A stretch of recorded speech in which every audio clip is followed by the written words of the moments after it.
Welcome again to Mysteries of Joy. If you are a new viewer, you are at the right place, and if you are a returning viewer, thanks for always sticking around. Kindly relax and enjoy the mysterious history we have in store for you today. The story of Jesus Christ as we know it begins with his miraculous birth in Bethlehem, continues with his childhood in Nazareth, and culminates in his powerful ministry and ultimate crucifixion. Yet, in this grand narrative, there is a period that remains shrouded in mystery, the years between the ages of 12 and 30, where the Bible is completely silent about what Jesus was doing. Scholars call this the lost years of Jesus. What could Jesus have been doing during those years? Why is there nothing written about this period? Let's go back to when Jesus was 12 years old. The Gospel of Luke tells us that a young Jesus amazed the scholars in the Temple of Jerusalem with his wisdom. But after that, we only hear about him again when he's about 30 years old, being baptized by John the Baptist at the start of his ministry. What happened during those missing 18 years? There are several intriguing theories. Let's explore them. One of the simplest explanations is that Jesus remained in Nazareth, living a quiet life, learning the trade of his earthly father, Joseph, a carpenter. Some suggest that during these years, Jesus was preparing himself spiritually, growing in wisdom, and waiting for the right moment to begin his public ministry. After all, Jesus was known as the carpenter in the Gospels, and this theory paints him as a humble worker, honing his skills and connecting with the everyday struggles of ordinary people. This narrative emphasizes that Jesus' divine mission was balanced by the humility of human life. Now, let's step into a more mysterious theory. There is an ancient tradition that suggests Jesus may have traveled far from Nazareth during these lost years. Some even believe he journeyed all the way to India. According to this theory, Jesus traveled along the Silk Road, learning from various spiritual masters in regions like India, Tibet, and Persia.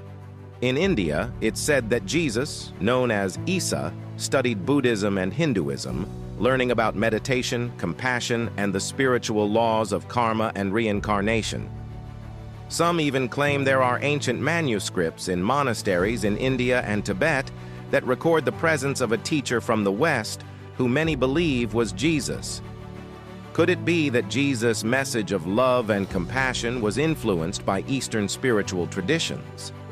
Another fascinating theory suggests that Jesus spent time in Egypt, a land rich with ancient spiritual and mystical traditions. Some believe that Jesus, like Moses before him, may have studied in the temples of Egypt, learning the wisdom of the pharaohs, sacred geometry, astrology, and even the mystical practices of the Essenes, a Jewish sect known for its spiritual discipline and purity. Egypt was not a foreign land to Jesus. As a child, he and his family fled there to escape King Herod's persecution. Could it be that Jesus returned to Egypt during his youth to deepen his spiritual understanding? Then, there's the theory that Jesus spent his lost years with the Essenes, a Jewish sect that lived in the desert near the Dead Sea. The Essenes were known for their strict religious practices, their devotion to prayer, fasting, and a deep commitment to studying ancient scriptures. The Dead Sea Scrolls, discovered in the mid-20th century, give us a glimpse into the life of the Essenes. Their beliefs about purity, communal living, and awaiting the coming of a divine Messiah have led some scholars to wonder if Jesus was influenced by their teachings.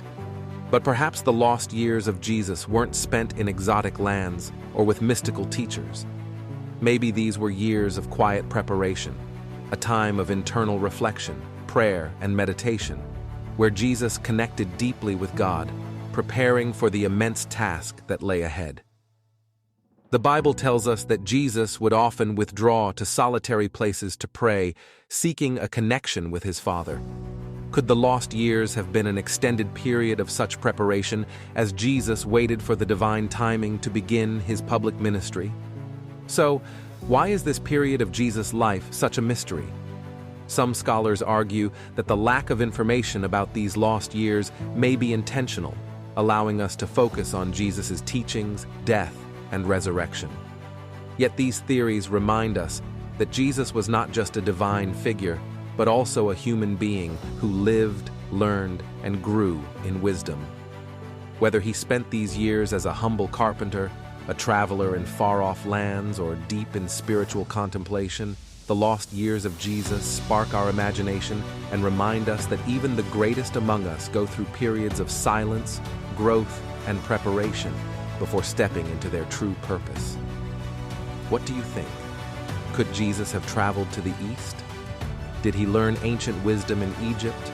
Or was he simply waiting for the right moment to begin his divine mission?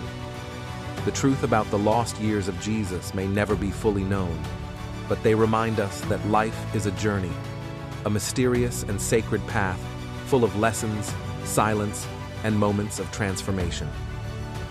Don't forget to subscribe to our channel for more intriguing explorations into biblical mysteries and spiritual secrets.